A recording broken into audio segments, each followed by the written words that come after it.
Baik, bismillahirrahmanirrahim. Assalamualaikum warahmatullahi wabarakatuh. Eh, Pada kesempatan ini saya mencoba mereview jurnal ya, limbah pertanian, tugas dari Pak Suprimi untuk limbah pertanian. Dan perkenalkan, saya Agus Setiabudi. Kali ini saya akan membawakan sedikit presentase jurnal Scopus 1 dan Sinta 1, lebih ke spesifik limbah kebun kakao. Baik, untuk jurnal pertama itu produksi biomolekul nilai tambah dari kulit buah kakao, atau biasa disingkat dari CPH ya, atau cocoa proteins. Ya, tujuan daripada penelitian ini adalah untuk menyajikan mutakhir terkini mengenai eksploitasi kulit buah kakao, memenuhi pendekatan dan proses bioteknologi. CPH disorot sebagai produk sampingan ya dari biji kakao sendiri. Penting dapat diubah secara berkelanjutan menjadi sebuah bioproduk yang berharga secara ekonomi.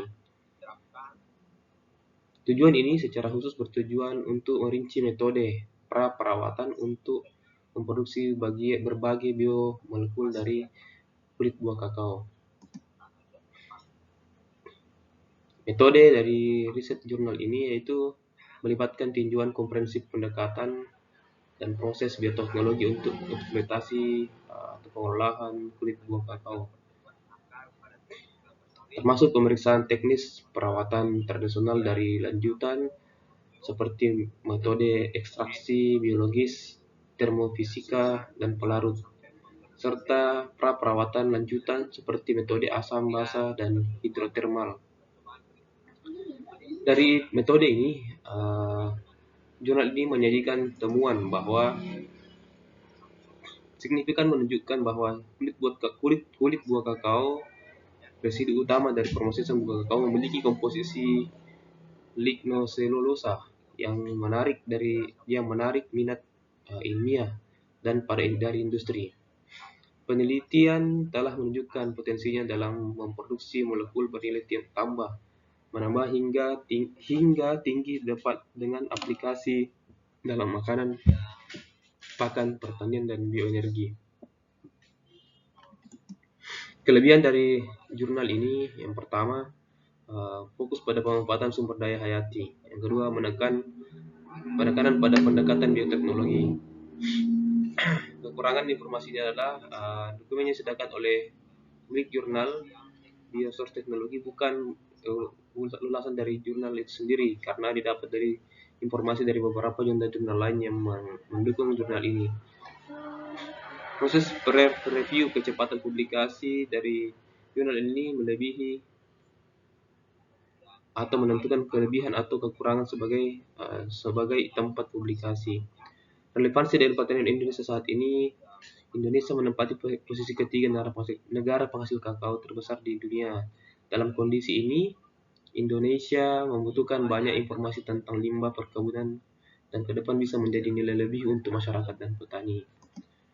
Rekomendasi, tinjauan ini memberikan gambaran komprehensif tentang metode dan potensi kulit buah kakao untuk menghasilkan biomolekul yang berharga, menekankan perlunya penelitian dan pengembangan berkelanjutan untuk sepenuhnya mewujudkan manfaat ekonomi dari lingkungan. Mungkin ini ada gambar ya terkait dengan prosesnya. Jadi ada gambar di sini, ada pohon coklat ya atau kebun kakao yang ketika biji kakaonya sudah dikeluarkan, itu tersisa kulit dan hatinya. Ini dikelola menjadi beberapa produk. Juga ada dikembalikan ke tanah sebagai treatment untuk composting. Beberapa produk yang dikelola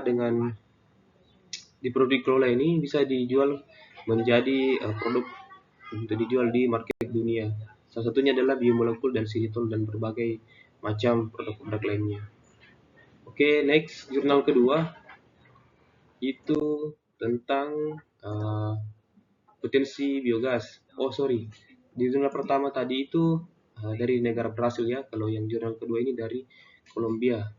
Ini potensi produksi biogas dari residu kakao di Kolombia pasca konflik. Tujuan daripada riset ini mengidentifikasi daerah yang diprioritaskan, memeriksa produksi kakao dan pembentukan limbah dari menilai kekayaan produksi biogas melalui pencernaan aerob dan alternatif berkelanjutan untuk bahan bakar fosil. Ya, maksudnya kulit buah kakao dan seluruh limbah-limbahnya, cangkangnya, lendirnya itu akan dirubah menjadi biogas karena memang kulit buah kakao dan sisa-sisa dari panen kebun itu bisa memunculkan residu ya yang dimanfaatkan menjadi biogas. Metode yang digunakan dalam penelitian ini pendekatan pemetaan sistematis 5 tahap, karena yang dia mau lihat adalah negara atau wilayah atau desa-desa yang memiliki produksi kakao yang tinggi namun residu kakaonya tidak dimanfaatkan, yang melibatkan penentuan pertanyaan dan pencarian informasi dari database. Jadi riset ini juga mengambil beberapa data dari beberapa wilayah di daerah Kolombia yang untuk menentukan wilayah mana dan pertanyaan seperti apa yang akan dilakukan. Studi ini menyimpulkan bahwa residu kakao di daerah pasca konflik Kolombia mewakili sumber daya yang signifikan dan kurang dimanfaatkan untuk produksi biogas. Pencernaan anaerob atau residu ini, terutama kulit polong kakao, maksudnya kulit buah kakao, dapat secara elektif menghasilkan biogas dan untuk pemanasan atau memasak ya dan listrik, berkontribusi terhadap permintaan energi hampir 1 juta penduduk di daerah ini. Terlepas dari tantangan kebijakan pemerintah dan banyaknya limbah, menjadikan jalan yang menjanjikan untuk pembangunan berkelanjutan dan revitalisasi ekonomi di zona pasca konflik pedesaan. Nah, kelebihan memanfaatkan limbah dari kebun sebagai sumber biogas dalam memenuhi kebutuhan hidup masyarakat di Kolombia pasca konflik. Kekurangannya tidak bisa dilakukan di semua daerah karena ketersediaan tidak merata ya. Maksudnya ketersediaan bahan residu seperti kulit, lendir ataupun cangkang biji kakao. Peralatan yang masih sulit didapatkan untuk mengubah limbah kulit menjadi biogas. Jadi membutuhkan cukup mahal ya biaya yang dipakai untuk membuat biogas dari residu buah kakao sendiri, seperti model kotoran sapi atau kotoran kambing yang ditampung lalu dikumpulkan gasnya dan dialirkan ke dapur-dapur masyarakat. Relevansi dengan pertanian Indonesia saat ini bisa menjadi pengganti gas bumi dengan model pendekatan di desa-desa penghasil kakao, meminimalisir penggunaan gas bumi yang agak sulit di Indonesia. Rekomendasi jurnal ini memberikan kita gambaran untuk memperhatikan sumber daya alam. Dalam hal ini limbah kulit kakao agar dikelola, lendir, cangkang, dan kulit buah kakaonya menjadi sumber biogas di pedesaan. Ya, saat ini Indonesia menempati urutan ketiga kakao terbanyak dan sampai hari ini belum ada produksi biogas ya dari kulit kakao, biji cangkang kakao, lendir buah kakao. Ya, ini mungkin bisa jadi potensi baru untuk membantu mengurangi penggunaan gas bumi dan bisa mempermudah masyarakat mendapatkan sumber daya untuk bisa menyalakan pemanasan untuk memanaskan dapurnya ya, untuk memasak dan aliran listrik lainnya. Ya, ini mungkin satu gambar yang memunculkan tentang bagian-bagian mana saja pada kulit buah kakao yang diambil. Jadi yang ini nipsnya di dalam atau isi biji, ini cangkangnya, ini juga menjadi residu ya. Terus ini kulit buah, ini cocoa pod husk, jadi ini kulit buah kakao, dan ini mucilage, ya ini adalah lendir yang ada di dalam sini yang dikeluarkan. Jadi itu mungkin 3 ya, dan jurnal ini terindiksi Scopus 1 dengan H-index terlampir. Baik, lanjut ke jurnal ketiga. Jurnal ketiga ini terindeks Sinta 1, itu lebih dengan judul pemanfaatan limbah kulit kakao sebagai pupuk organik. Penelitian ini bertujuan untuk menyelidiki pemanfaatan limbah kulit kakao sebagai pupuk organik.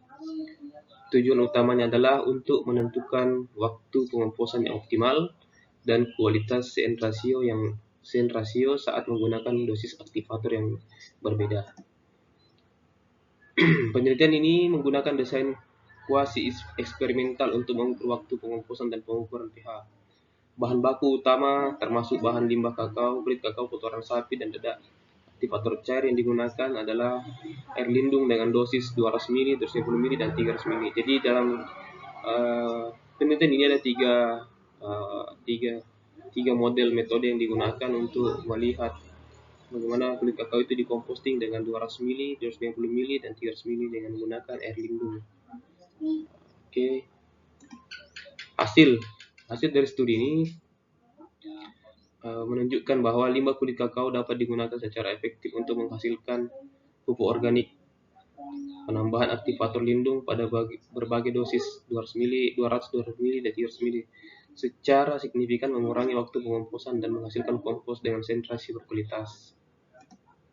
Kelebihan penelitian ini memberikan solusi untuk kulit buah kakao agar mudah didaur ulang di kebun menjadi kompos. Ketersediaan jenis aktivator, kekurangannya ketersediaan jenis aktivator yang masih sulit ditemukan di toko pertanian di pedesaan. Ya, mungkin ini kekurangan yang perlu ke depan dicari solusinya.